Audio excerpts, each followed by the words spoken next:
Get ready to live fearlessly free with Heather Bunch. Did you say yes to God's dream only to watch it stall out, slow down, or maybe completely fall apart? Are you working so hard? You're doing all the right things, but the results they're not showing up. I hear you. Have you ever hit a wall and then you start wondering, did I miss God? I've been there, my friend. Well, what if I told you your setback is really a setup for your next level up? Welcome to Live Fearlessly Free podcast. I'm your courageous coach, Heather Bunch, and I am here to help Christian women, solopreneurs, go from feeling stuck, not enough, and fearful to taking focused, confident, and courageous action. We are growing ourselves so that we can grow our business and do the very thing, live out the dreams that God has put in our heart. So we're continuing our Dreamer's Journey series. This is our series about how God is using the dream to grow us into the woman that can actually carry it. Because we have to be what we need to be on the inside in order to be able to carry the dream on the outside. Otherwise, we will crumble under the weight of it. So today, last time that we talked about what do you do when your dreams don't match reality. If you missed that, you can go back and catch that episode. That was 373. Now today, what we're really about is we're getting real into those moments that make us want to quit. Those times when it looks like, the dream failed and we can't really see what the heck is God doing behind the scenes, because I don't know. So today is going to be for you if your dream feels stuck, if it feels stalled out, or if it feels like it failed or it's failing.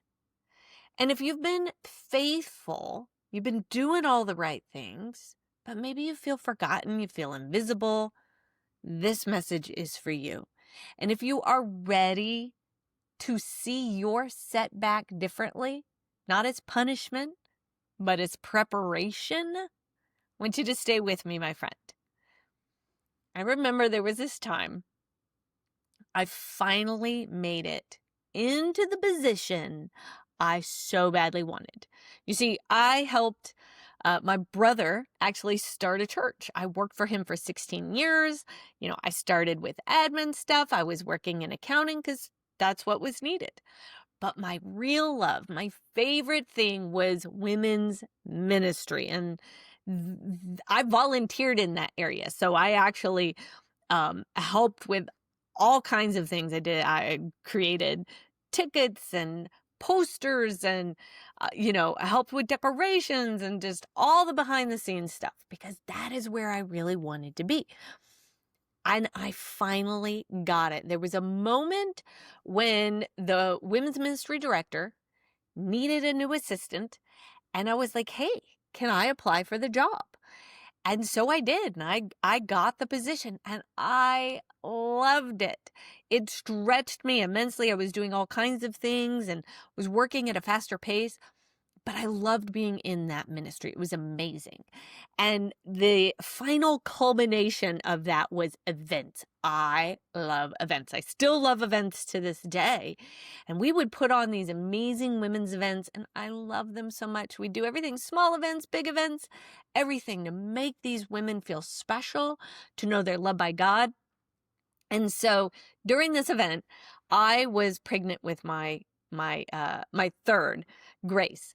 And during this event, I was 20 weeks pregnant. And that week before our event, it was called Sparkle.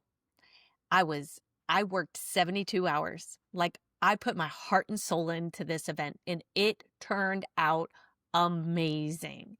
And we had so many volunteers that helped, and everything just came together to put on this incredible event. And we had incredible feedback from it, and even from the leadership team. Like, it was spot on. Shortly thereafter, I get a phone call, and I get brought into not my boss's office, but my former boss's office. And I find out that I'm getting moved out of the position I'm in and back into accounting.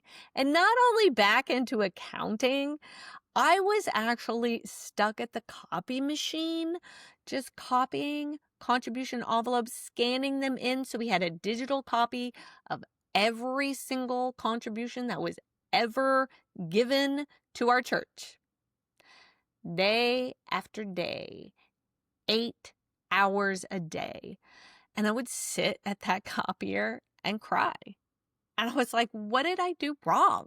I was in this position that I loved, and I thought I did a good job. What happened? And I was stuck at this copier. Now, I actually went ahead and asked, what did I do wrong? And it actually had nothing to do with me. It was a shift in that ministry that they needed to make. And so my old boss said, well, I want Heather. And she took me into back into that department. And over time, there actually was a different position that opened up that she switched me into. And it was over the new database. Now, I didn't know nothing about databases. I mean, I could work around it. I did data entry, but I was over the database, meaning I had to figure out, how do you make events in it? How do all the contributions work? Whenever there was a problem with, like, something wasn't talking right between the contributions and the records and all the things.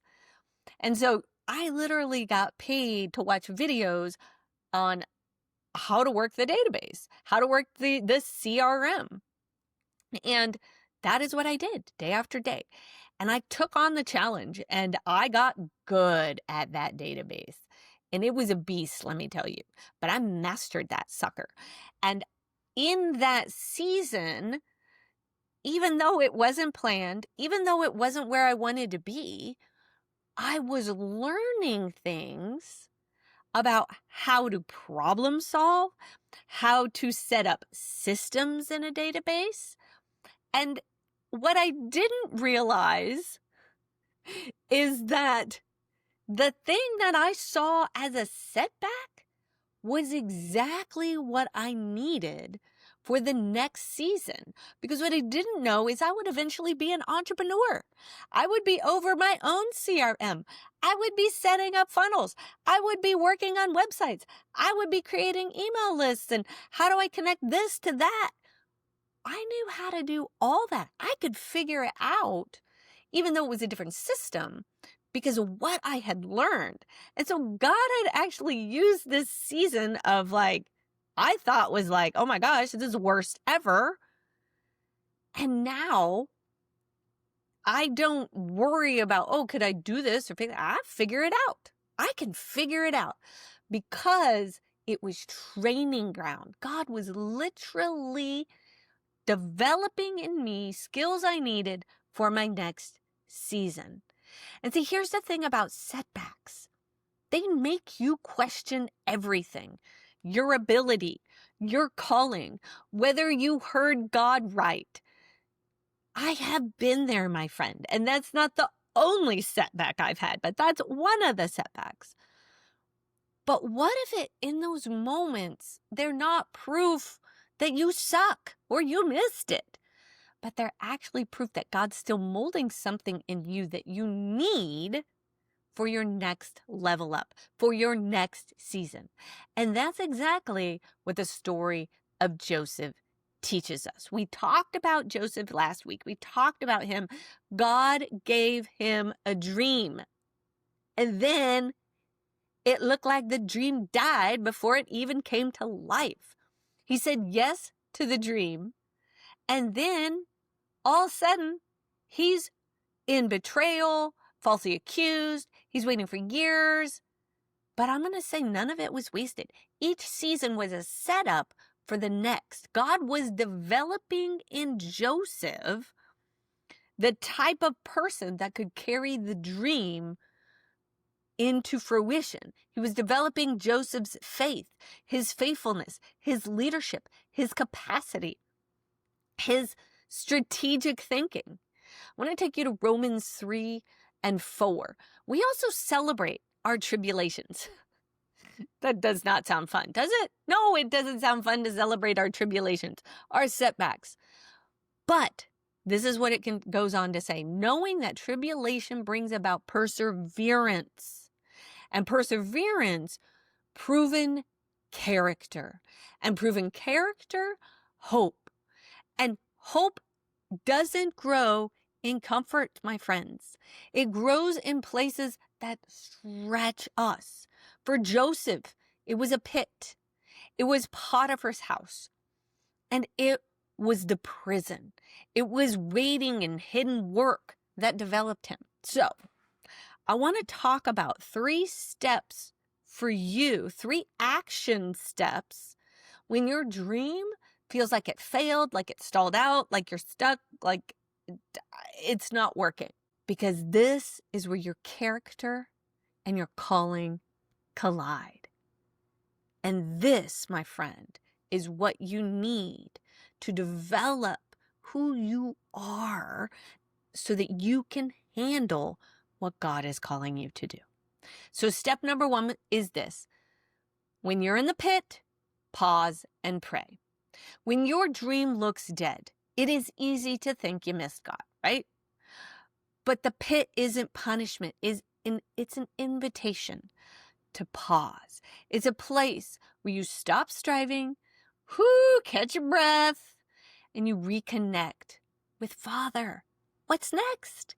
I want to take you to Genesis 37. This is verse 23 and 24. We're going to go to the story of Joseph here.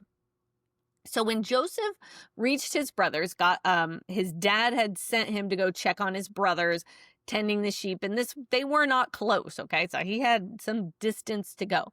But when Joseph reached his brothers, they stripped Joseph of his tunic.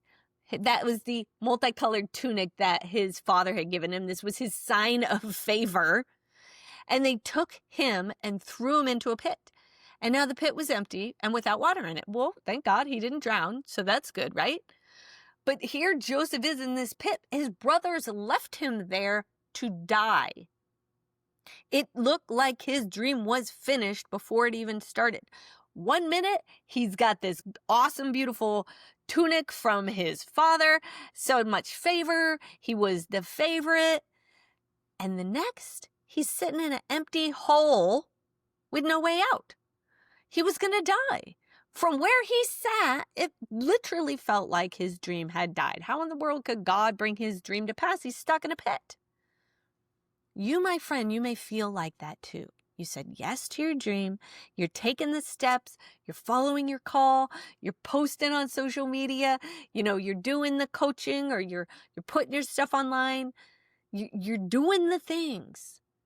But instead of forward momentum, it feels like everything's stalling out. The dream that once felt so alive and like, yes, I'm doing the thing. But now it actually feels silent. It feels dead.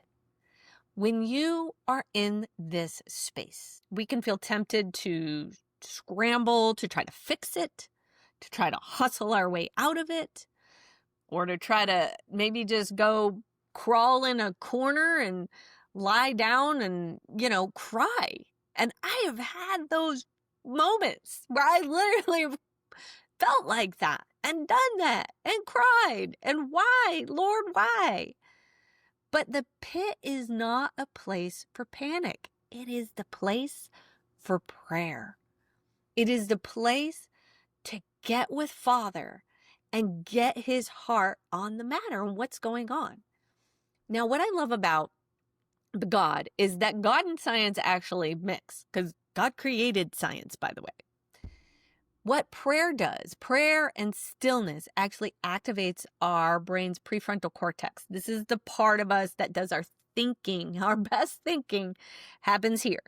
And so what it does is when we pause and we pray and we spend time with Father, it is actually helping us to regain clarity and to calm us. Now, it quiets our amygdala. That's the fight, flight response part of our brain, the fear center. And when we're praying and we're pausing and we're still, it reduces the anxiety. It reduces the overwhelm. So prayer soothes our spirit as we're with Father. And it also helps our brain move from chaos to peace, to help us think more clearly. So maybe you had a launch. It flopped. Maybe you had a client that they signed up and then they backed out. And now you're questioning everything. Before you pivot, I want you to pause. Sit with Father. What are you showing me in this? Ask him, sit, listen, journal, get your journal out and just start writing what you feel like he's talking to you. Prayer soothes our spirit. So pray. Clarity often comes in this stillness. It doesn't come with striving and freaking out and hustling more. So the pit, my friend, is not a setback. It is a sacred space, a sacred place to pause, to pray, and let Father refill your courage before you rise up and you move forward again. Now, when you make it through the pit, you might be tempted to think, okay, I'm finally in the clear. Joseph probably thought the same thing. His brothers come along, they pull him out of the pit. But the next step of the journey is actually learning to stay steady when success shows up and then suddenly slips away. Because what happened with Joseph is he got pulled from the pit and then he got sold to Potiphar's house. Now, number 2 is when you're in Potiphar's house, stay faithful. Potiphar's house actually represents the seasons when things start finally feeling like they're turning around. Maybe you get some more success. Maybe you got some favor. You're getting some progress. You're getting some traction. Yeah. And then suddenly it falls apart again. So he gets sold, Joseph gets sold to Potiphar's house. And then in Genesis 39, here's what happens. So the Lord was with Joseph and he became a successful man. And he was in the house of his master, the Egyptian. Now his master saw that the Lord was with him and that the Lord made all that he did prosper in his hand. And so what does Potiphar do? He gives him more. The only thing Joseph didn't have is Potiphar's wife and Potiphar himself. He took care of like everything else. Joseph finally caught a break. It started going good. He got favor. He got influence. He had trust with Potiphar. And everything prospered. But just when it looked like it was finally stable, he gets betrayed. He gets falsely accused by the wife. Wife says that he, tried to take advantage of her. She totally lied about him. And of course, Potiphar believes his wife and throws Joseph in prison. So he goes from this extreme favor in Potiphar's house to prison. But here's the thing. We have got to stay faithful when we're in the middle of this. You have probably been there. You might be in that moment where you're gaining traction. Maybe you're seeing results and then suddenly the rug gets pulled out from under you. It stinks, doesn't it? I've had those moments where you feel like, sure, this working. And then boom, you lose a client. It happens. Psychology calls this resilience through consistency. See, here's the thing. When we stay faithful, even when we see the results and then crap happens, and we still stay steady, even in that disappointment, our brain actually starts building stronger pathways to help us emotionally regulate, and it helps build grit in us. That's how faithfulness rewires our nervous system for strength and for peace, okay? Staying faithful doesn't mean we have to pretend everything's fine. It's fine. Everything's fine.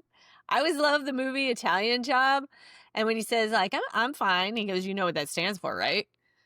Freaked out, emotional, neurotic. No, wait, freaked out, insecure, neurotic, and emotional. I'm fine. Whenever a woman says, I'm fine, she's not really fine. So we do not have to say, I'm fine. We can be real in these moments. But just because our emotion says one thing, we can still show integrity and faithfulness in that. You can still work the plan, even when emotionally it feels like it's going to hell in a handbasket. So maybe your business, it finally started to gain momentum and then something unexpectedly hit. You lost a client. It slowed down. You hit a dry spell. You got some bill you weren't expecting.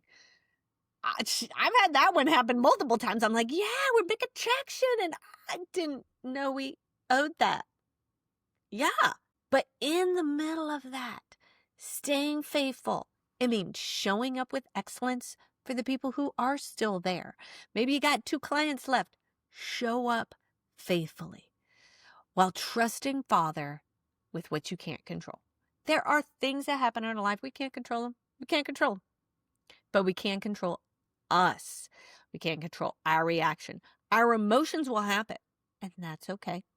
We can just feel the emotion, but we can do something different. We can still stay faithful in that. Favor isn't proven by success. It's really proven by faithfulness. When success ghosts you. So you've got to stay faithful, even when things like they feel like they're going to hell in a handbasket. So faithfulness is success. That is powerful. But Joseph's story doesn't end there. Remember? He got stuck in prison because somebody lied about him. The final step of this journey takes us to the hardest space, and this is a place of waiting.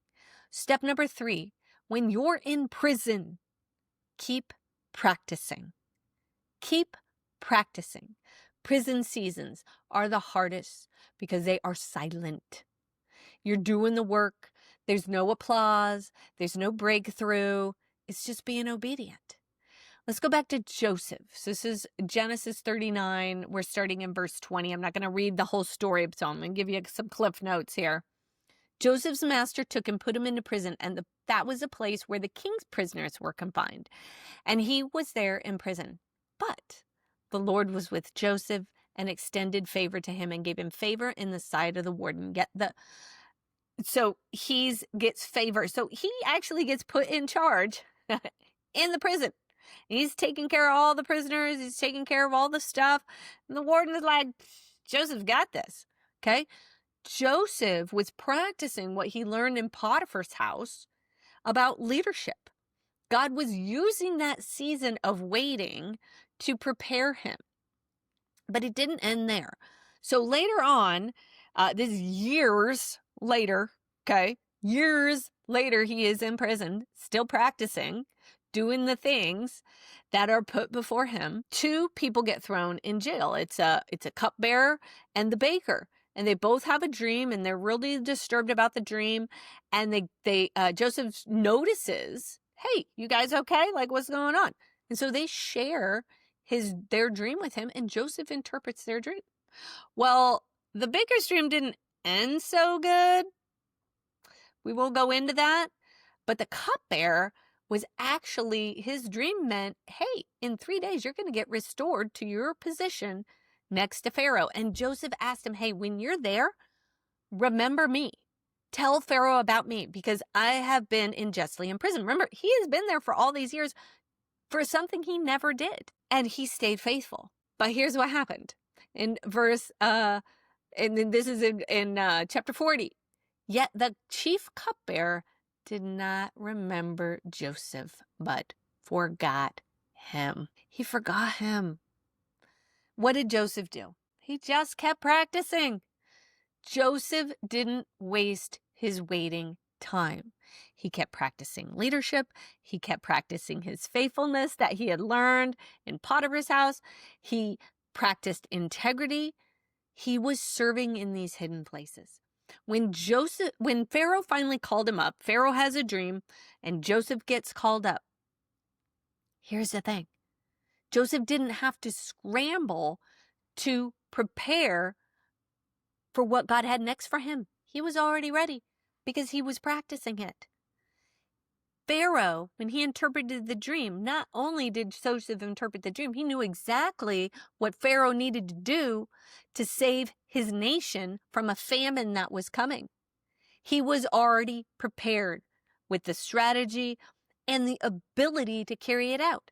And so Pharaoh's like, well, hey, the guy who's got the strategy, of course, he's the one that needs to carry it out. Boom. And in that moment, in an instant, Joseph was moved from the prison to the palace. Why? What if Joseph hadn't practiced any of those things, of the leadership, of helping out? What if he just sat in prison and he was just feeling sorry for himself? Because you know what? He could have felt sorry for himself because it was totally unfair what happened. But he didn't. And because he practiced and prepared, he was ready for that next level up, for what God had for him. Now, I want to talk to you about something called deliberate practice. This is from Dr. Andrews Erickson. Erickson. And so here's the thing. So he found that mastery doesn't come from just repetition. Because you've heard it, practice makes perfect. Practice makes it's actually not true. It's not just repetition alone. And what he discovered is intentional, focused, feedback-driven effort, feedback-driven practice. So you're not just repeating tasks. You're not just continually posting online. You're not just continually doing the talk. You're not just continually doing the webinar or sending the email, whatever it is. What you're actually doing is you are refining it. Deliberate practice, what it does is it stretches you beyond your comfort zone, okay? Far enough that you can grow, but not so far that you're going to quit, okay? So just enough stress. And then it strengthens your neural pathways. It rewires your brain for excellence. So in other words, hey, you feel like you're in a holding pattern. What it really is doing, it's often productive training ground. So practice intentionally.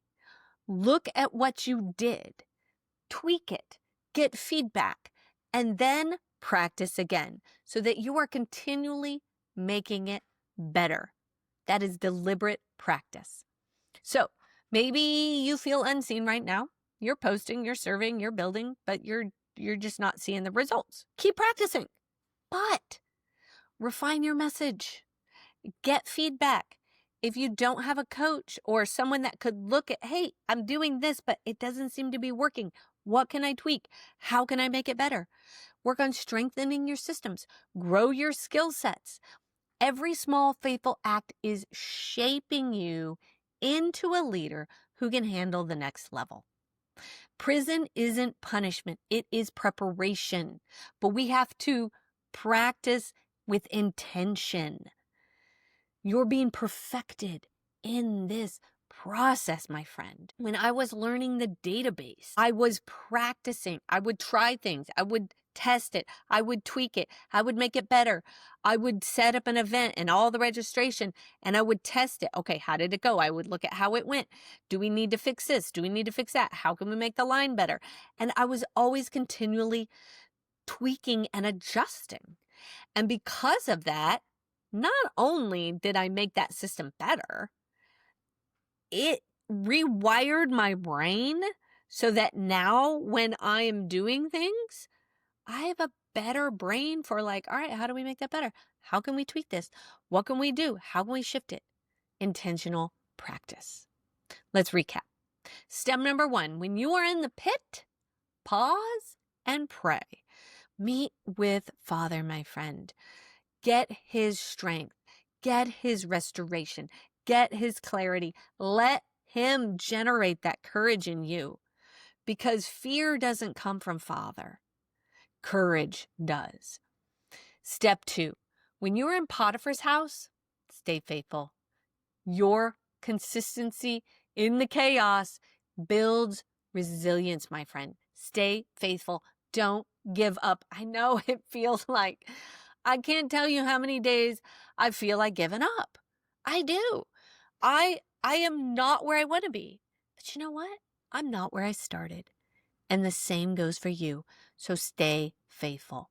Step number 3, when you're in the prison, keep practicing. Intentional practice. That hidden work is developing mastery in you for the next level, for the next step. Your setback is really a set up for your level up. But you've got to stay in the game. You got to intentionally practice. All right, my friends, it's time for courageous action. This week, what I want you to do is focus on how you're responding to where you are in whatever season of growth you're in. So the first thing I want you to look at is the pause and the pray. Before you plan, pause. Take 10 minutes, 5 minutes, 1 minute, anything, and talk to Father. What do you want to see in me that I've been missing? And let him show you.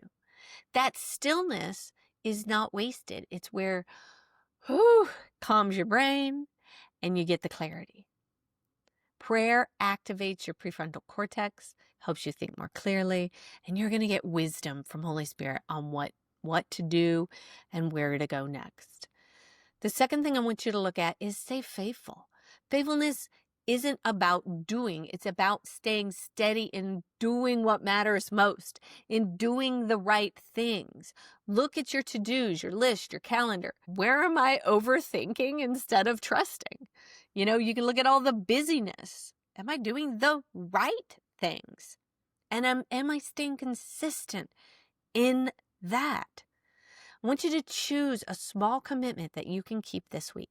Consistency trains your brain. Resilience network, my friend. It's the same one that's also going to help you stay emotionally grounded when you're under that pressure.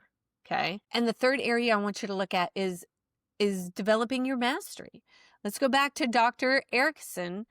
Research on deliberate practice shows that mastery isn't built through repetition alone. It's developed through intention, through focus, feedback-driven effort. So first, you got to stretch beyond your comfort zone. If you're not stretching out of your comfort zone, you're not feeling the little heebie-jeebies, you're not pushing yourself enough. So this week, what I want you to do is pick an area you know a Father is calling you to grow in. Maybe it's communication, maybe it's boundaries, maybe it's leadership, maybe it's technology, maybe it's a skill, maybe it's getting better at your social media posts or creating reels, whatever that is. I want you to design one short focus practice that you can repeat daily. Maybe it's doing a 30-second reel every day. But here's the key. Don't aim for perfection. Aim for reflection. Pay attention to what you're learning each time you go and tweak as you go. My husband says it this way: plan, do, review. You make the plan, you do the plan, then you review the plan, and then you tweak it, and then you do it again.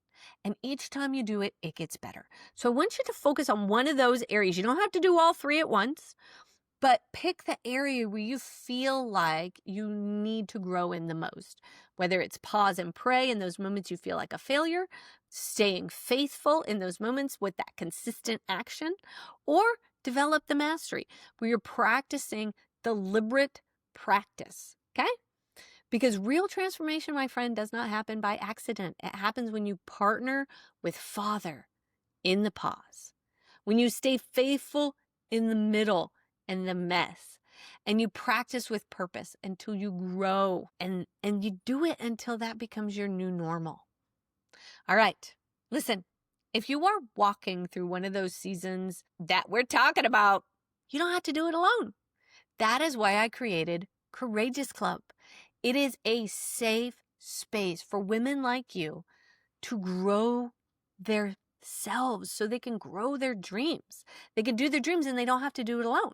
It's where setbacks become setups and turn into faith that turns into courageous action. And I am excited to say the doors are opening Thursday, October 9th, so stay tuned. And if you want me to remind you, just email me at hello@heatherbunch.com and I'll let you know just as soon as the doors are open. Now, next time in the Dreamer's Journey, we're going to talk about the people who shape your process. Okay, when you're in the middle of the dream, I want to talk about how even the critics, your allies, and your community move you closer to your dream. You will not want to miss it, my friends. You have got this, and Father's got you. I just want to thank you a bunch for listening or for watching. And if you're enjoying this and it is helping you, can you do me a favor? Would you leave me a comment in YouTube, or you can leave a review in your favorite podcast app. Until next time, my friend, live fearlessly free.